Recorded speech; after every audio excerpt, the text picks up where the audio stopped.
is a special type of data structure, nothing but some collection of items which are arranged in some order, where elements are inserted from one end and elements are deleted from the other end. Whereas if it is stack, we delete element from the same end and insert element onto the same end. But in case of queue, there are two ends. The end at which new elements are added is called as rear end, and the end from which elements are deleted is called as the front end. So that is what is the queue. So what is the queue? Queue is a data structure. As I said, queue is a data structure in which we can insert elements from one end and delete elements from the other end. In which we can insert elements from one end and delete elements from the other ends. So that is what is the queue. The end from which elements are deleted is called as the front end. So the end from which the elements are deleted, that is called as the front end of the queue. Next, the end from which or the end from which the elements are added is called as the rear end. The end from which the elements are added or inserted, that is called as rear end, because that is what is the scenario in day-to-day lives. Usually what happens in that scenario, the elements will be added from the rear end and they will be deleted out from the front end. In day-to-day lives, what we do, whenever you are standing in a queue, the new person will be allowed to enter from the rear end and they will be allowed to exit from the front end. The same concept of we are applying in the data structures also. Now, in this approach, the first element inserted is the first element to be deleted out, and hence it is called as first in, first out data structure. So the meaning is, in this approach, if say the person one is entering, once someone is entering,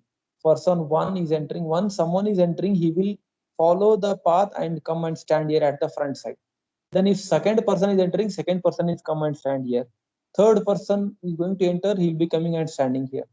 So with this approach, what happens? Whoever is entering into the queue first, that person will be getting the service first. That means first in, first out data structure. First in, first out data structure. Queue is nothing but the first in, first out data structure. The first element which is entering into the queue will be the first element which is going to come out of the queue. So it is called as first in, first out data structure. If you compare this queue with the stack data structure, so what happens in our stack? We will insert the element and we'll delete out from the same end. If we insert 1, then 2, then 3, and 4, and 5. So which was the first element inserted here? 1 is the first element inserted. And when it will go out, it is going to go out at the end. So for this purpose, stack is also called as last in, first out data structure. That means whichever element is going last, 5 has been inserted at the end, it will come out first. Then 4 will come out, then 3 will come out, 2 and 1. That's why stack is also called as LIFO data structure. Now we are concentrating on queue. So queue is first in, first out data structure. As I said, we'll have to study. So before we go for the operations, let us cover the abstract data type. So this is the representation of the queue, what I said just now. This is one of the representation, that is a linear queue, which has been represented by using array. So this is the front end and this will be the rear end. So from the rear end, we'll be inserting the new element. So from this end, we'll be inserting the new element, and from this end, the elements will be deleted out. So always the deletion will be done from the front end and insertion will be done from the rear end. And we are using special names for those ends. So the rear end is used for insertion and front end is used for deletion. So coming to the abstract data type of the queue. So what an ADT queue says, an ADT queue is the one that shows various operations. So as I said earlier also, before we study any of the data structures, first we have to study their abstract data type. It is compact form which shows various operations what we can perform on those data structures. ADT queue is something like which is obviously we need objects. What are the objects? Our elements. And what are the different functions what we can perform on the queues? When you talk about functions, obviously we'll be needing the different parameters. So let us assume queue size as some number, because when you have the queue, you have to specify some size for that. Like when you have the stack, you have to specify some size for that. Same way, when you have the queue, you have to specify some size, and that will be any positive integer. Then let us take queue as the name for the queue. Here you can give any other name, whichever you feel feasible. Now item is any element which will be either inserted into the queue or deleted out from the queue. So item is an element. So these are the possible functions. So return type of the functions and name of the function, what parameters it is taking, and this is how it is implemented. So we will read it as is implemented as. So first thing is, as I said, first we should have the queue. For that purpose, we will call the create queue function by specifying the size of the queue, and that is going to return us return type as the queue itself. The return type will be queue itself. So how it is implemented, what it does, it creates an empty queue whose maximum size is queue size. It creates an empty queue whose maximum size is queue size. So these are nothing but the operations. So what it does, it will first function in the abstract data type is, if you have given something like this, queue underscore size is equal to 5. You have given something like this, and when you call this function create queue of queue size, so when you call this function, that is create a queue of queue size, what it will do, it will result into a queue which is of size 5. There are 5 locations in the queue, 0, 1, 2, 3, 4. And as I said, we have to make use of pointers, rear and front. That I will labeling, I'll tell later. Next is full. When we say the queue is full, the second, it will return either true or false. Because when you go on inserting the elements, we are going to tell it as queue is full. So if the number of elements in the queue is equal to queue size, then true, else false. So assume in this case, so size of the queue here is 5. Size of the queue is 5. And if there are 5 elements already stored in the queue, then we call it as queue is full. So that is a simple procedure, either true or false. How do you insert an element? It will be possible for us to insert an element into the queue only if it is not full. Only if it is not full. In this scenario, there are no elements and we can insert elements onto the queue. If you want to say, if you insert 10, 20, there are 3 more spaces left out. You can insert 3 more elements here at the rear end. So before you insert new elements onto the queue, what you have to check here?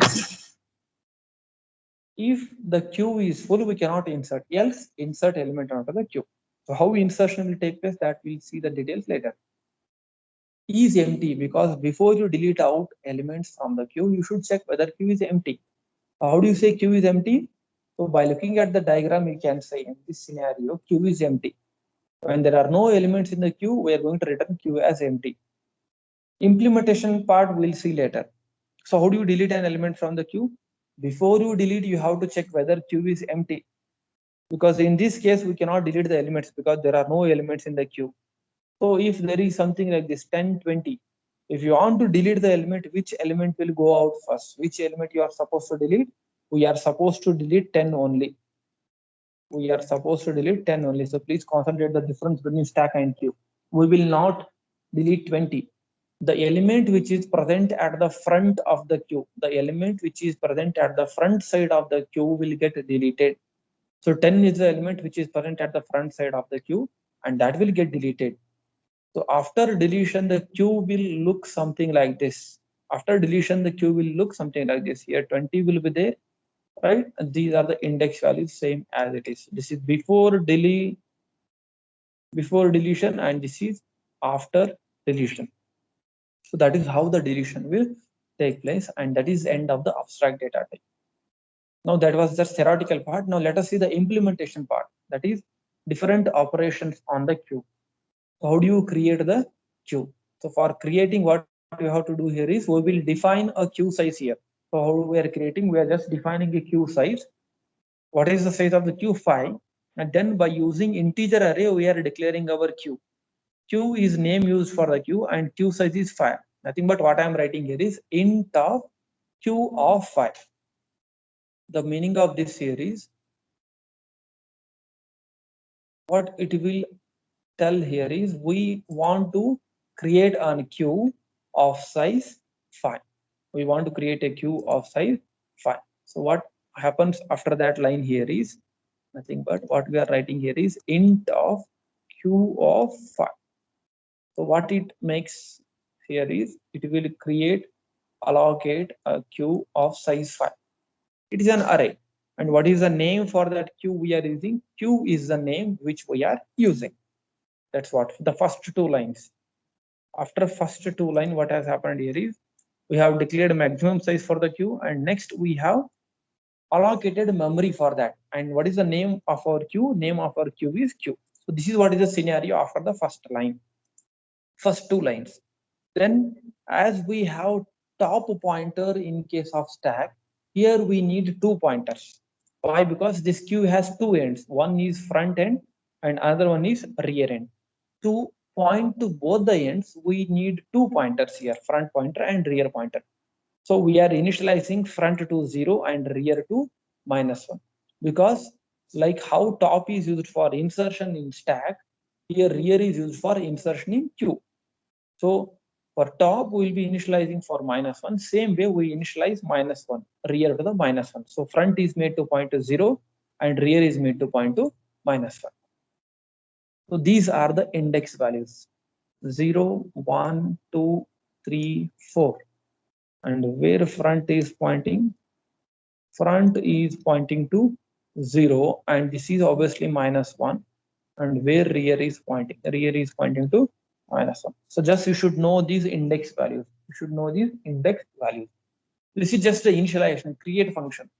What we have done here is we have created an array with the name called queue of size 5 and made front to point to index 0, made rear to point to index -1. That is just initialization, no other operation we are doing. So what we have done, we have just created the queue. We have just created the queue. An empty queue is successfully created. That is first operation. Once you create the queue, what is that? So obviously you have to go on inserting the elements. But before you insert, what you have to check? We have to check whether queue is full. Whether queue is full. So when we say queue is full, so we say that queue is full whenever the rear is pointing to, whenever the rear pointer is pointing to queue size -1. Because we know that rear is used for inserting elements. Rear is used for inserting elements. And if it is pointing to queue size -1, we say that queue is full. So here it is a scenario, it is queue is full. But for better understanding, I will insert and queue, I will take both together, right? So say this is the input. What is the input that we are giving in our program? Input is 10, 20.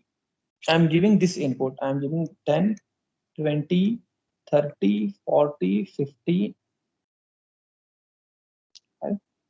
10, 20, 30, 40, 50, and 60. So these are the elements what I want to give input. This is empty queue. So I'll take both together. These functions is full and insert queue. Both together I am taking, right? This insert and is full. We use this rear pointer for inserting an element. So before I go for this, I'll just briefly compare with the stack. I'll go back to stack and explain it so that you'll follow the things properly. 0, 1, 2, 3, 4, -1. So where top was pointing in the beginning, when there were no elements in the queue, we were making top to point to -1. We were making top to point to -1. So I hope, is there any problem if I continue for some more time, because we started by late? I hope you don't have any other labs and all. Anyone has any issues, please let me know. Can I continue for some more time?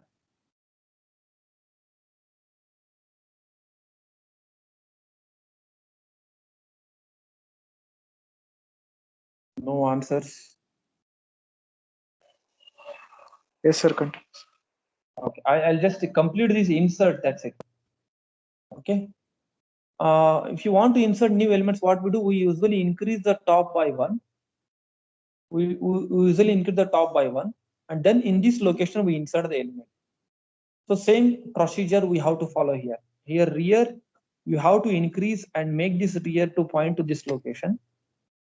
And then at that location you insert the elements. That location you insert the elements. So how do you increase rear? So if you want to make, now rear is pointing to -1. If you should point to 0, what you have to do? +1 you have to add. So what you do is rear equal to rear +1. That means now the rear is made to point to index 1. Now rear is pointing here. So for these short forms, I'll be using R for rear and F for front. R for rear and F for front. So we go on increasing the rear. So I think I should stop now.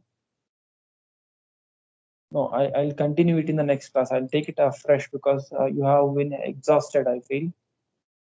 Because all these operations, if I take them in a single stretch, at a stretch, then it will be like kind of proper justification, what I feel. If I take all the operations together, then it will be good.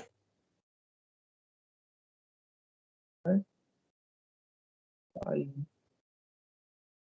I'll quickly